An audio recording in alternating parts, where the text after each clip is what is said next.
Children are not pawns.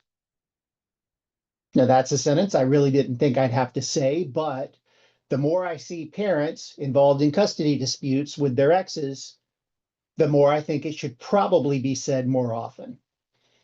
Most parents would say, I want what's best for my kids. And they should say that.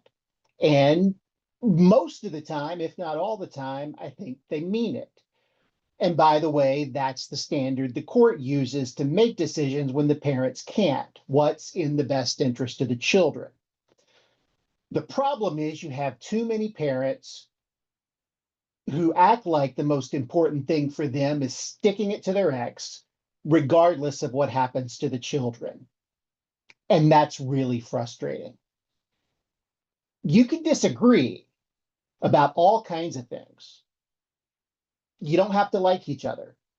You don't have to get along. That's why you're splitting up. But the one thing that you really need to figure out, if at all possible, on your own, or maybe with a mediator's help, but without the court having to tell you, is what's in the best interest of your children.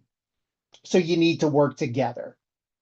Now, that might involve some awkward conversations. That might involve giving a little. It might involve having to admit, my kids might be better off with the other person. As much as I hate to admit it, that might be best for them because of schools or because of relationships or whatever the reason, but you gotta work it out. Now, there may be situations where you can't. For example, if you are coming out of an abusive relationship, probably the best thing for your kids at that point is to get them as far away from the abusive person as possible. So there's really no room for negotiation there. However, I'd say in the vast majority of cases, you can find common ground with your ex, no matter how you feel about them. And it's something you have to do. And it's something that at my law practice, I emphasize. And I insist that the parties at least try, if at all possible. That's why I've developed this custody without conflict handout that you can have free.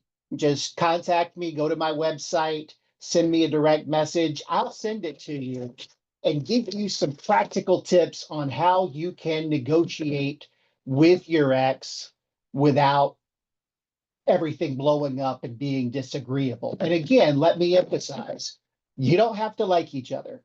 You don't have to get back together.